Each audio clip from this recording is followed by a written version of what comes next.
the stations would add the records quicker, and they didn't last as long. Nowadays, a record can be out there for 30, 40, 50 weeks before it hits number one. And so about every 3 months, we would put a new single out and would go to number one.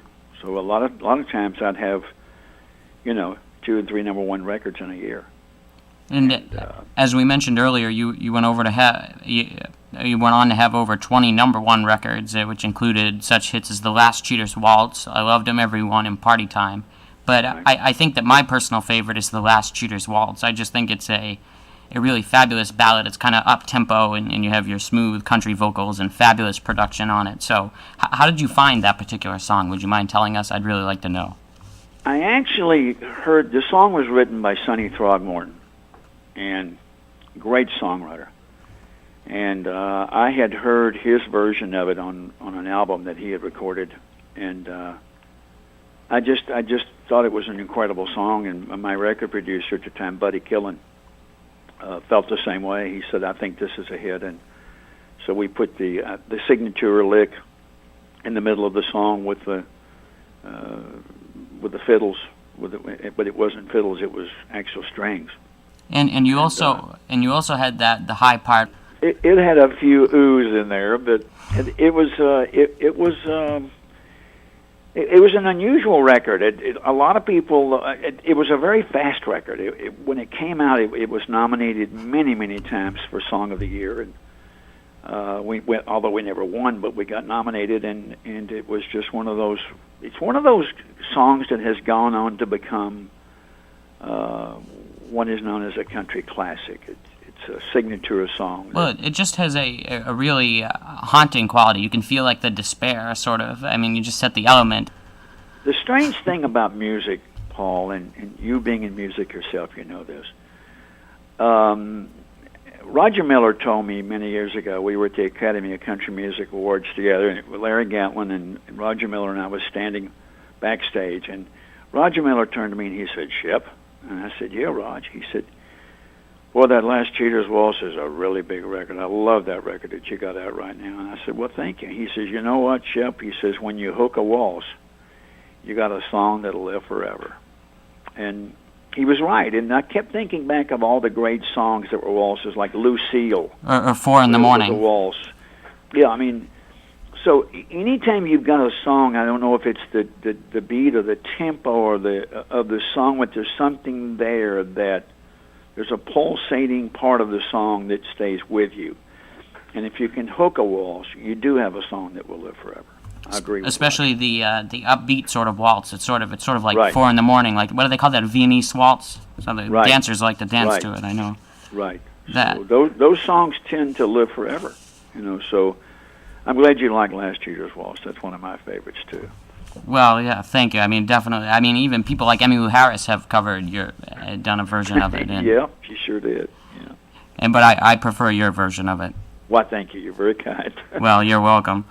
And so, I know you said that Last Cheater's Waltz was one of your favorites, but just thinking back, I know this might be hard, but do you have any other favorite songs you've recorded that were radio hits? They're all kind of like children. It's hard to say which one, but it's like saying which child is your favorite child. You love them all for different reasons, but some of the ones that I enjoy the most that I enjoy doing in concert or I love Slow Burn, because Slow Burn was produced by Jim Ed Norman, who did some incredible producing with the Eagles, did a lot of those big records with Henley and Joe Walsh and those guys, and that one, and of course Do You Want to Go to Heaven is probably another favorite of mine. So I like Motels and Memories too. That's one of my favorites. Well, that goes way back to the beginning. That's one of our first number ones, and it was a great story behind Motels and Memories. Is I was at my house one night and the doorbell rings, and this guy was at my doorstep, and he says to me, "Mr. Sheppard, I'm Don Miller." And I said, "Yes." And he said, "I'm the high school principal here in town, and I've written this song that I think could be a hit for you." And I said, "Oh, I don't know why," but I said, "Oh, okay, come on in," and I'll let him in. It could have been anybody. And I heard the song, and I said, I think you're right. I believe that's a hit. So I recorded it, and sure enough, this high school principal had written Motels of Memories. So behind every story, every song is a great story.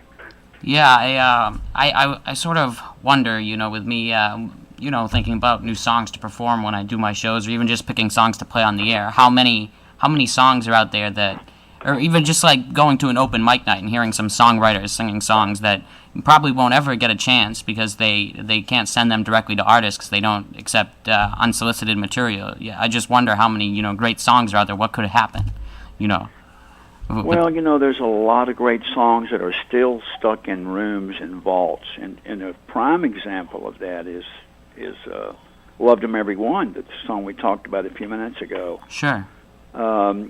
It sat in the vault in the library for 10 years before I went in one day, and I pulled it out and I listened to it, and I said, "This is commercial. This could be a hit." And so, there's still great songs out there that was written years and years ago, even now, that could still be great records. So anybody who is a songwriter or believes in a song, they don't need to give up on that. They need to know that a great song is a great song, and it can hit at any time. Sometimes it may take a while for it to find its place in this business, but great songs have a way of evolving. Well, and sometimes it takes the right artist to make the song too, because I heard Bobby Braddock wrote "He Stopped Loving Her Today" with Curly Putman. Right. He talked about that he thought it was an okay song when he wrote it, "He Stopped Loving Her Today," but he didn't think it was really anything special until George Jones put the vocals on it, and then it was the delivery and the way that George sang it. So that Bobby Braddock is an incredible friend of Kelly's, and we all that water you're hearing is the water in the pool. Kelly's in the pool. Oh, I've seen. If you go on YouTube, when I was doing my show prep, I came across a video of you doing a pitching as a spokesperson for the type of pool. I've forgotten the name, but the brand of pool that you have. Yeah, well, it's Viking Pools. Yeah, I'm the spokesperson for that company, and they came and shot a commercial here at the house with Kelly and I, a few years ago, and it's still out there. I think it's on YouTube. Everything you do nowadays is on YouTube. Yeah, exactly. But yeah, so I can envision you. I know exactly what your backyard looks like. That may sound weird coming from somebody talking to you miles away. Oh, that's true. Well, then you do know what the backyard looks like. Exactly. It's very, very nicely. I love the pool, especially the water. You have like the jets spraying out. You get the contact, with the streams. Right.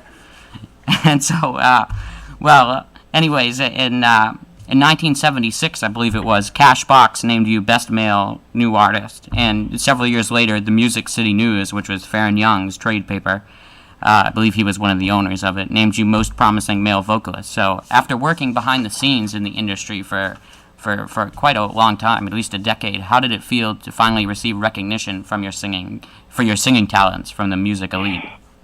Well, I think anytime you receive an award, you don't feel deserving.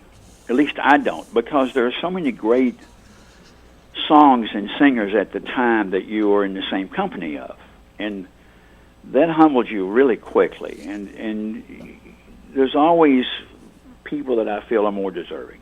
I've never felt that I did anything other than just follow a dream and have been so blessed by God to be able to have caught it and live it. But it's always great when you receive any accolades from your peers or from the industry. It's frosting on the cake.